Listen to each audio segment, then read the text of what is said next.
Salut à tous et bienvenue sur Carton Rouge TV. On se retrouve pour faire le débrief de ce match de Coupe d'Europe. Alexandria AS Saint-Etienne. Les deux équipes se sont séparées sur un match nul. 2 buts partout. Un match qui nous a donné beaucoup d'émotions et finalement beaucoup de frustration, même si franchement le match nul est logique au regard du match. On pourrait même dire que les Verts s'en sortent plutôt bien parce que leur prestation n'a pas été brillante. Je vous propose de refaire tout de suite le débrief de ce match.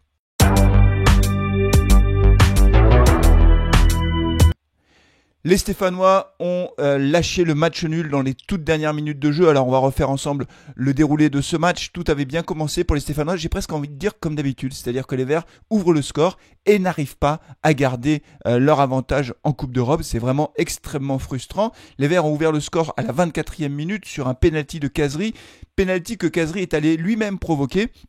Une belle occasion d'ailleurs avec à l'origine de ce but Robert Berić qui avait été titularisé à la pointe de l'attaque stéphanoise. Berić fait une ouverture pour Khazri. Khazri se présente face au gardien.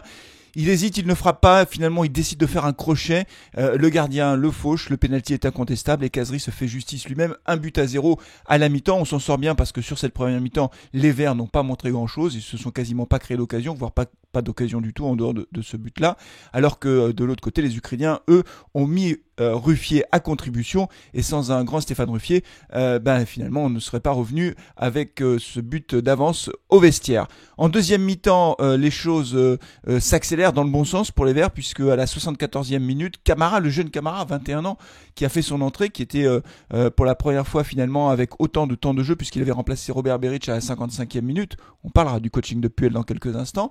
Camara va doubler la mise grâce à Bouanga qui est passeur. Vraiment Bouanga c'est l'homme en forme du moment, hein. C'est lui l'homme du match à chaque fois. Bouanga fait une petite ouverture pour Camara qui va tromper le gardien ukrainien de près. 2-0 pour les Verts à la 74e minute. On se dit que le plus dur est fait, que les Verts vont revenir avec cette victoire d'Ukraine. Et là, patatras, 84e minute, c'est Bezborodko qui va marquer. Alors qu'au départ, je pense qu'il y avait une faute sur Debuchy, mais il ne faut pas chercher d'excuses. Il redonne l'espoir aux Ukrainiens. Et là, que se passe-t-il ? Eh bien, évidemment, on sent le but venir parce que les Ukrainiens poussent énormément dans les dernières minutes de jeu. Et sur une sortie hasardeuse de Stéphane Ruffier, à la 92e minute, Ruffier dégage un ballon tant bien que mal, même pas du point en fait, il pousse le ballon de la main comme ça, et ça retombe dans les pieds d'un Ukrainien qui reprend et qui met le ballon dans la lucarne. Un très beau but d'ailleurs, mais les Verts finalement cèdent les 2 points de la victoire, puisqu'ils ne repartent qu'avec 1 point au classement de ce déplacement en Ukraine. Dans les toutes dernières minutes de jeu, autant vous dire que c'est hyper frustrant, mais en même temps que je dis ça, c'est vrai que sur la physionomie du match, les Verts n'ont rien montré, et au fond, le match nul est assez logique. Voilà, c'est triste à dire, mais ce match nul est logique, et c'est encore plus triste à dire, on sentait l'égalisation arriver, en regardant le match, on se disait, mais c'est pas possible, ils ne vont pas tenir, ils vont craquer dans les dernières minutes, et c'est ce qui s'est passé. Je pense que le coaching de Claude Puel n'est pas complètement étranger à ça. Je vous propose d'en parler en deuxième partie de Carton Rouge.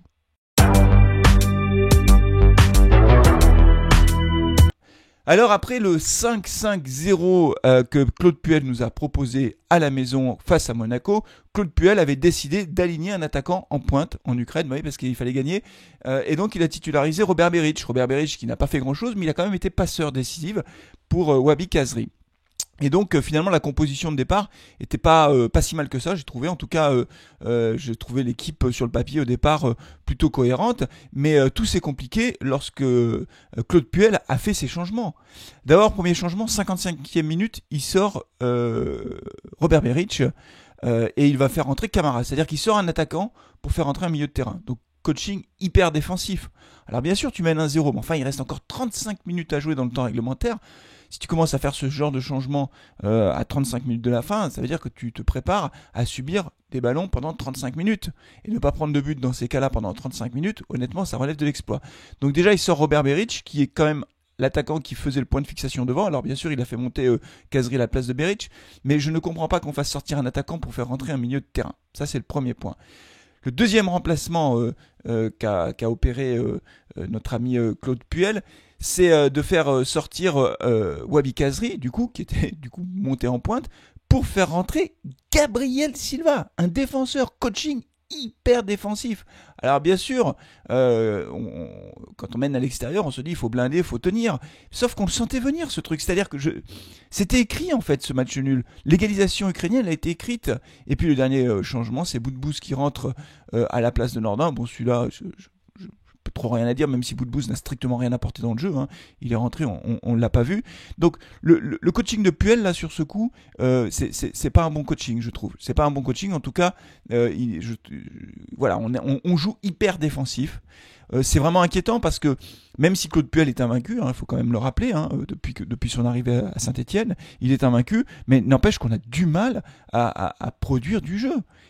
Et c'est vraiment très inquiétant parce que je ne sais pas comment on va faire pour remporter les matchs qui viennent, et notamment les matchs de Coupe d'Europe. On y viendra, tout n'est pas perdu, on a encore une carte à jouer, petit espoir, très mince espoir, on va la jouer à fond cette chance-là, mais je ne vois pas comment on va faire. Vraiment, on blinde derrière, sauf qu'on en prend 2 quand même des buts. Alors je ne sais pas ce que vous pensez de ça, je ne sais pas ce que vous pensez de la façon dont Claude Puel a fait son coaching, de la façon dont il fait ses compositions, mais c'est vrai que je pense qu'on va quand même beaucoup souffrir dans le jeu. En tout cas, face à une petite équipe ukrainienne, on n'a rien montré dans le jeu, et moi je trouve ça extrêmement inquiétant. Je ne sais pas comment ça va se produire pour la suite, comment ça va se passer pour la suite, mais là vraiment j'ai beaucoup d'inquiétudes, sachant que, encore une fois, il a encore changé beaucoup son 11 de départ. Comme je le disais lors de la précédente vidéo, il n'y a pas d'automatisme qui se crée si on change toute l'équipe à chaque fois, et là on est encore dans ce cas de figure. Donc voilà, il cherche son 11 de départ, il ne l'a pas, ou alors il a décidé de changer de l'équipe, ou 50 ou 60% de l'équipe à chaque match, et là franchement ça va être difficile. Voilà, dites-moi ce que vous en pensez. En tout cas, en Coupe d'Europe, ça devient extrêmement compliqué, d'autant que la Gantoise a gagné à Wolfsburg, mais ça, c'est peut-être pas une si mauvaise nouvelle que ça. Je vous propose d'en parler tout de suite en 3e partie de Carton Rouge.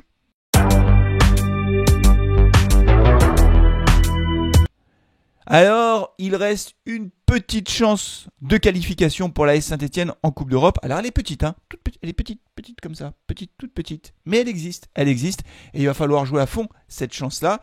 En gros, pour pouvoir se qualifier, il va falloir battre la Gantoise à la maison, qui est quasiment qualifiée, on peut le dire déjà, et aller gagner en Allemagne. Autant vous dire que ça va pas être très facile, mais c'est pas impossible. C'est pas impossible, on va jouer donc la Gantoise à Geoffroy Guichard. Là, il faut gagner ce match. Alors la bonne nouvelle, c'est comme la Gantoise est quasiment qualifiée, peut-être qu'ils seront un peu moins mobilisés pour ce match. Voilà, espérons en tout cas qu'ils jouent ce match en étant un peu plus cool. C'est pas un match de la mort pour eux. Donc il faudrait qu'on s'impose à domicile. Et si on s'impose à domicile, quoi qu'il arrive, ce sera la finale en Allemagne. Voilà, on jouera une finale, une petite finale pour cette poule-là, et il faudra les gagner en Allemagne. Alors évidemment, vous allez me dire, ça fait beaucoup de si on gagne face à la Gantoise et si on gagne face à Wolfsburg, mais c'est pas impossible. Voilà, il faut juste se dire ça. C'est pas impossible, on peut le faire. Voilà, les Stéphanois ont leur destin en main. Alors après, j'ai vu sur Twitter des réactions de supporters vraiment très énervés par la prestation des Verts hier soir. J'ai senti beaucoup de déception. D'abord parce qu'encore une fois, cette équipe ukrainienne est sympathique peut-être, mais pas très impressionnante dans le jeu. Il n'y a quand même pas de grands joueurs européens. Ça, c'est la première chose. Et malgré que ce soit une petite équipe ou une équipe moyenne, on va le dire comme ça, on n'arrive pas à battre cette équipe-là, ni à la maison, ni à l'extérieur. Ça, c'est le premier point. Et le deuxième point, c'est que au vu de nos prestations, il y a quand même pas mal de supporters qui disent qu'on ne mérite pas de passer. Ce qui, objectivement, n'est pas complètement faux. Parce que quand on voit nos prestations, on n'a pas le niveau de Coupe d'Europe. En tout cas, on n'a pas le niveau pour aller plus loin en Coupe d'Europe. Voilà, on aura fait des matchs de qualification extrêmement moyens, on aura enquillé les matchs nuls, mais ça suffit pas. Si on veut se qualifier, il faut gagner des matchs. On n'arrive pas à gagner en Coupe d'Europe. On ouvre le score, mais on ne tient pas le score. Donc on a un gros problème, peut-être psychologique, je sais pas. En tout cas, on manque visiblement de maturité, ce qui est incroyable quand on voit la moyenne d'âge des joueurs. Alors, c'est vrai qu'il y a beaucoup de jeunes maintenant qui sont rentrés dans le 11 de départ, mais on a un problème en Coupe d'Europe, c'est qu'on n'arrive pas à tenir le score. Alors, je vous pose la question pour finir cette vidéo et j'attends vos commentaires et surtout vos pronostics. Allons-nous nous qualifier pour les 16e de finale de l'Europa League? Est-ce que vous pensez que c'est jouable? Vous me dites oui ou non dans les commentaires. Moi, je vais me mouiller les amis et je vais vous faire un pronostic inattendu. Je pense que l'AS Saint-Etienne va se qualifier contre toute attente pour les 16e de finale de la Coupe d'Europe. On va battre la Gantoise à la maison parce que les Belges sont démobilisés et on ira gagner en Allemagne. On va aller faire un exploit en Allemagne qui nous qualifiera pour les 16e de finale. Mais oui, je suis optimiste. Bien sûr, quand on est supporter des Verts, on doit rester optimiste. Allez, c'est tout pour aujourd'hui. Merci d'avoir suivi cette vidéo. N'oubliez pas de la liker, c'est facile. N'oubliez pas de vous abonner si ce n'est pas déjà fait. Je vous dis à très bientôt Je ne pense pas faire le live du match Nantes-Saint-Etienne dimanche parce que j'ai aussi une vie de famille et je ne peux pas tout faire, mais je vous promets que je ferai le débrief de ce match et je pense que les Verts iront s'imposer à Nantes. Mais vous allez me dire, mais ils pensent que les Verts vont tout gagner? Oui, c'est comme ça. Je reste un éternel optimiste. Allez, à très bientôt. D'ici là, portez-vous bien, prenez soin de vous et allez les Verts. Ciao!